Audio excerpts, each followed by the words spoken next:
करते हैं, जिस भाषाई संघर्ष की आप बात कर रहे हैं, ये झारखंड एसएससी का जो एग्जाम का मतलब जब निकला ही था, उसका अनाउंसमेंट हुआ था, उसके बाद जो चेंजेस किए गए थे, वहां से आपका आंदोलन शुरू हुआ। जरा उस आंदोलन के बारे में बताइए, क्या था, क्या आप लोगों की मांग थी और आप क्यों विरोध कर रहे थे जब झारखंड एसएससी का वहां से फॉर्म आया? देखिए, चूंकि ये सर्वविदित है कि हमारा झारखंड राज्य 88 सालों के संघर्ष के बाद हमने सबसे पहली आवाज को बुलंद किया था 1912 में कि हमें अलग झारखंड राज्य चाहिए। 1908 28 में हमने लिखित तौर पर मांग उठाया जब साइमन कमीशन भारत आई हुई थी कि हमें अलग झारखंड राज्य चाहिए, लेकिन उस राज्य को अलग धरती आबा बिरसा मुंडा की जयंती 15 नवंबर 2000 को किया गया, बिहार के एक हिस्से को काट कर किया गया। तो मेरा कहना है कि जिस प्रकार महाराष्ट्र बॉम्बे का विभाजन होकर एक तरफ महाराष्ट्र बना, एक तरफ गुजरात बना, महाराष्ट्र मराठी भाषियों के लिए बना और गुजरात गुजराती भाषियों के लिए बना, ठीक उसी प्रकार तमिलनाडु से आंध्र प्रदेश बना, तमिलनाडु तमिल भाषियों के लिए बना और आंध्र प्रदेश तेलुगु भाषियों के लिए बना। यानी दोनों राज्यों का समझौता हुआ, अपना अपना क्षेत्र बना, अपना अपना अधिकार बना। लेकिन जब झारखंड हमारा बिहार राज्य से अलग हो गया तो हमारी भी कुछ आइडेंटिटी थी, हमारी कुछ परंपराएं थी, हमारी भाषा संस्कृति थी, हमारी भौगोलिक स्थिति थी, उसी कारण हमने इस राज्य को अलग किया था। लेकिन उसके बाद भी आज 23 वर्ष हो गए, लेकिन फिर भी हमें ऐसा लगता है कि जिनसे हम लोग अलग हुए हैं आज भी उनका कहीं ना कहीं अधिकार हमारे राज्य में है। तो उसी क्रम में धनबाद और बोकारो जिला जो पूर्णतः बंगाल की सीमा से सटा है, अगर हम लॉजिक भी देते हैं तो हजारीबाग या चतरा कोडरमा का हिस्सा होता है, जिसमें अगर बिहार राज्य की भाषाओं को शामिल किया जाता तो शायद कुछ लोग 10 किलोमीटर 20 किलोमीटर रेडियस में उस भाषा को बोलते हैं। लेकिन ये चूंकि पूर्णतः हिस्सा दूसरे क्षेत्र का है, अतः यहाँ जो मूलवासी है झारखंड के वो उस भाषा को बोलते ही नहीं है, खोरठा बोली जाती है। तो इसी में छात्रों में एक आक्रोश आया कि भाई आखिर हम लोग क्यों अलग हुए हैं।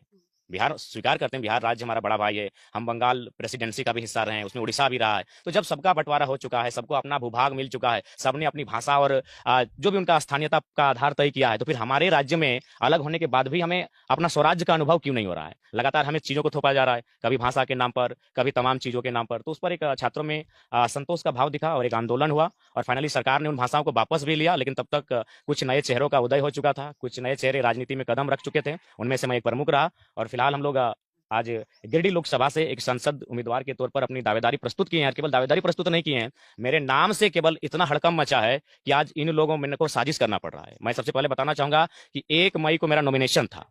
मैं अपनी बड़ाई नहीं करूंगा, अगर चूंकि आप लोग मीडिया वाले हैं तो कहीं भी आप सोशल मीडिया में अगर हमारे नॉमिनेशन का जो वीडियो फुटेज अगर खंगाल लीजिएगा तो आपको सारी चीजें दिख जाएंगी। लगभग 1.5 लाख के आसपास लोग 44-45 डिग्री के टेम्परेचर में थे और सबसे खास बात वो लोग अपना चंदा उठा के गए थे। उस दिन नॉमिनेशन के बाद जो सभा हुई, उस सभा में लोगों ने मुझे 4 लाख रुपए चंदा दिया। यानी उन्हें लगता है कि ये जो नए चेहरे आए हैं सामने, ये ओल्ड पॉलिटिक्स नहीं करेंगे, ये परिवारवाद की पॉलिटिक्स, अपने आप को संपत्ति अर्जन करने की पॉलिटिक्स नहीं करेंगे। तो 1 तारीख को क्या हुआ कि सबसे पहले आज से 2 साल पहले मेरा एक केस हुआ था नियोजन नीति और स्थान नीति की मांग को लेकर। छात्रों का ही मूवमेंट था, लगातार हमारी परीक्षाएं कैंसिल हो जा रही थी, परीक्षाएं हो नहीं रही थी, नीति नहीं थी। तो हम लोग विधानसभा के सामने एक धरना दिए थे। तो 2 साल पहले का केस था, ना हमको 41 का नोटिस दिया गया, ना किसी प्रकार से कोई सूचना दिया गया और नॉमिनेशन के दिन लगभग 2-3 हजार की संख्या में पुलिस हमें अरेस्ट करने आती है। पहली साजिश, ठीक है, क्योंकि हमारी लड़ाई राज्य सरकार से थी। अगर राज्य सरकार यानी झारखंड की पुलिस आती तो हम समझ में आता, वहां सीआरपीएफ की भी टीम आती है। ये कौन सा कानून का अनुपालन वे लोग कर रहे हैं। उसके बाद क्या होता है कि पूरा प्रयास किया जाता है कि हमारे नॉमिनेशन को रद्द किया जाए। कुछ पॉलिटिकल लोग लगातार ब्यूरोक्रेट्स को दबाव बनाते हैं, लेकिन खैर उन्होंने ब्यूरोक्रेट्स का धन्यवाद देंगे कि उन्होंने निष्पक्ष होकर अपना कार्य किया और मेरे नॉमिनेशन पर आंच नहीं आई। उसके बाद एक कार्ड क्या खेला गया कि चूंकि हम तो इंडिपेंडेंट कैंडिडेट हैं, मेरा नाम जन्म कुमार महतो है, तो मेरे नाम से और 4 लड़कों ने पर्चा भरा। एक नौजवान जो पहली बार पहली सीढ़ी में कदम रखा है, आज तक उसने एक मुखिया का चुनाव नहीं लड़ा है और उसके खिलाफ साजिशें हो रही है कि 5 लोग नॉमिनेशन का फॉर्म भरते हैं। क्यों? ताकि जनता कंफ्यूज हो जाए कि 11 नंबर 12 नंबर 13 नंबर 14 नंबर हर जगह जयराम कुमार महतो ही दिखे। तो खैर उनका भी नॉमिनेशन ठीक से नहीं हो पाया, क्योंकि वे लड़के लोग दिल से नहीं जा रहे थे नॉमिनेशन के लिए, पॉलिटिकल पार्टियां उन्हें प्रेस कर रही थी। अब सवाल उठता है कि आखिर मुझसे लोगों को इतना भय क्यों। तो चूंकि मैंने एक इस झारखंड राज्य में एक साफ सुथरी पॉलिटिक्स करने का संकल्प लिया है, हम लोगों ने पहला जो घोषणा किया है अपने संकल्प पत्र में कि हमारे जो संसद जीत कर जाएंगे वो अपनी खुद की 75% सैलरी जनता को डोनेट कर देंगे।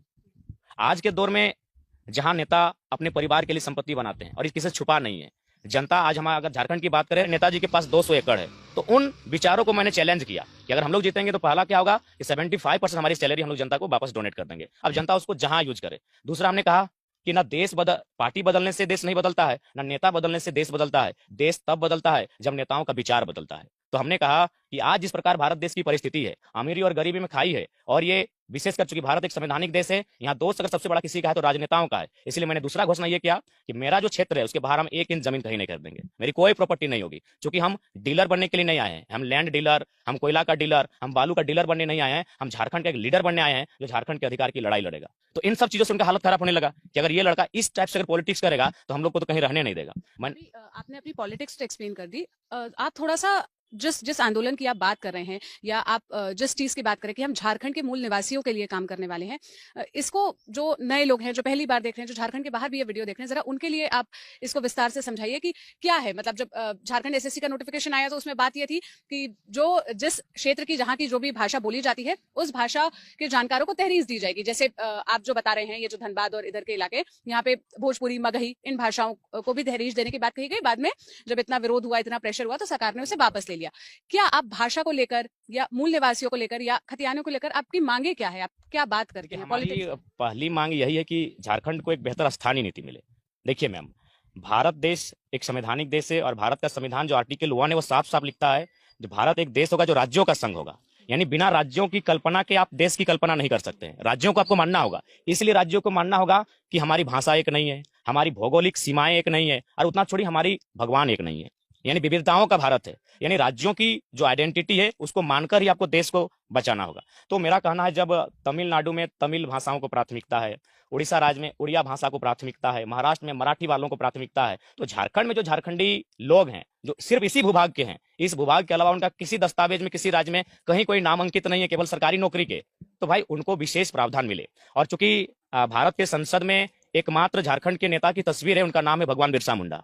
तो मुझको जानने से पहले, इस नौजवान को समझने से पहले आप भगवान बिरसा मुंडा को ही समझिए कि उनकी लड़ाई क्या थी। उनकी लड़ाई थी अंग्रेजों के खिलाफ ही केवल नहीं थी, उस समय जो झारखंड में महाजनी प्रथा, सूदखोरी प्रथा, पुलिसिया दमन, और एक शब्द था दीकू।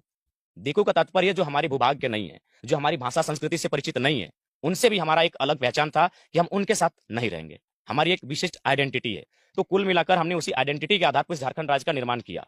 तो निर्माण करने के बाद भी आज 23 साल बीत चुके हैं, इस राज्य की एक पॉलिसी नहीं है। आज यहाँ जो भी बहालियां होती हैं उसमें बहुत प्रकार से धोखाधड़ी होता है, घोटालेबाजी होती है, और पेपर लीक का तो मामला सौरभ भैया कुछ दिन पहले इंटरव्यू करके गए, छात्र ने तो स्पष्ट अगर यही हाल रहा तो हम आत्महत्या कर लेंगे। ये परिस्थिति हमारे राज्य की है। तो इसीलिए झारखंड राज्य सबसे पहला डिमांड करता है कि भाई झारखंडी कौन, इसकी पहचान हो। सिटीजनशिप इंडियन है, नागरिकता हमें भारत देता है, लेकिन स्थानीय निवासी का प्रमाण पत्र हमें केवल राज्य देता है। एक व्यक्ति 2 राज्यों में स्थानीय निवासी होने का दावा नहीं कर सकता है।